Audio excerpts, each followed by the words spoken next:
महाराष्ट्रातील तमाम शिक्षक शिक्षकेतर बंधू आणि भगिनींनो नमस्कार। आज माझा वाढदिवस आहे। त्या दिवशी तुम्हाला एक चांगली बातमी द्यावी अशी इच्छा होती, म्हणून ही व्हिडिओ क्लिप। आता आज मी जी काही व्हिडिओ क्लिप तुम्हाला देतोय त्यातून मी टीईटीचं समर्थन करतो असा अर्थ कृपया काढू नका।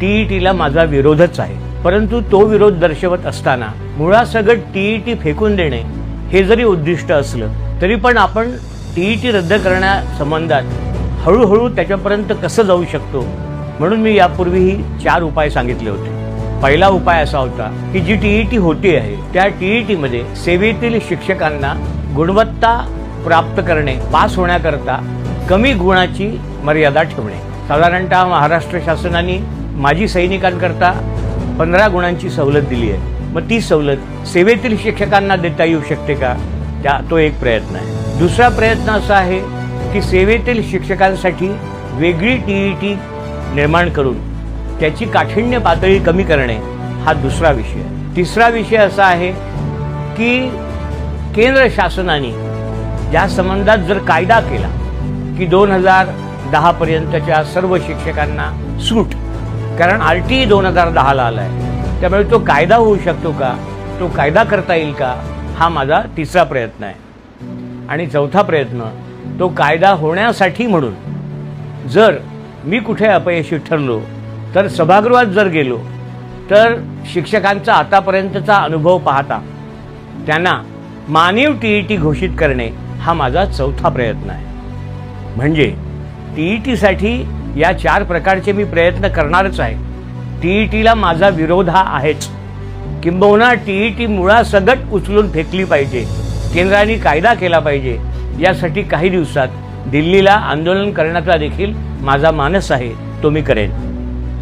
पण एक लक्षात घ्या की सुप्रीम कोर्टाचा निर्णय असल्यामुळे या 4 पर्यायाशिवाय 5वा पर्याय दुसरा कुठलाही असू शकत नाही। 9वी 10वीच्या शिक्षकांना टीईटी लागू नाही।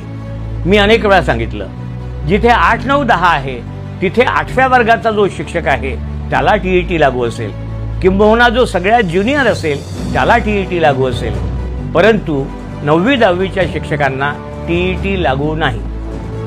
आता मी जी तुम्हाला आजच्या दिवशी एक बातमी देण्याचा प्रयत्न करतोय ती महत्त्वाची आहे। एक 3 दिवसापूर्वी माझी माननीय उपमुख्यमंत्री श्रीयुत एकनाथजी शिंदे आणि शिक्षण मंत्री श्रीयुत दादाजी भुसे यांची प्रत्यक्ष भेट झाली। त्यांना मी या टीईटीची गंभीरता प्रामुख्याने समजावून सांगितली आणि त्यांना आग्रह धरला की सेवेतील जे शिक्षक आहे त्यांना टीईटीसाठी मदत आपण केली पाहिजे। बुलढाण्याच्या एक वर्षा लाड मॅडम आहे, त्या माझ्या कायम संपर्कात असतात। त्या टीईटी बद्दल मला सातत्याने माझ्याशी बोलत असतात, मला मेसेज करत असतात। ज्या दिवशी माझी भेट झाली त्याच दिवशी माझ्या भेटीचा वृत्तांत त्यांना मी सांगितला आणि त्यांना सांगितलं की सध्या तुम्ही काही कोणाला सांगू नका, माझ्या वाढदिवसाच्या दिवशी मी ही बातमी शिक्षकांना देतो। आता आनंदाची बातमी अशी आहे की माननीय एकनाथजी शिंदे आणि श्रीयुत दादाजी भुसे यांनी एकत्रितपणे हे मान्य केलं की सेवेतील शिक्षकांना महाराष्ट्रात वेगळ्या टीईटीची घोषणा लवकरच करण्यात येईल। 28 जूनला ही टीईटी संपली की सेवेतील शिक्षकांसाठी वेगळी टीईटी महाराष्ट्र शासन घोषित करेल आणि त्या टीईटीची काठिण्य पातळी देखील कमी राहील असा माझा प्रयत्न आहे। शिक्षक बंधू आणि भगिनींनो, ही बातमी मला चांगली वाटली म्हणून तुमच्यापर्यंत दिली।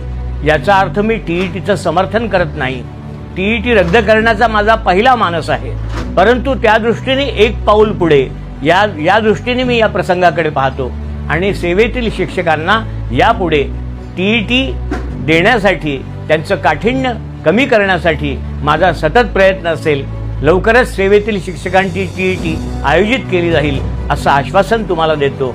तुर्तास एवढेच, तुम्ही फक्त पाठीवर हात ठेवून लढ म्हणा, मी लढतोय। धन्यवाद।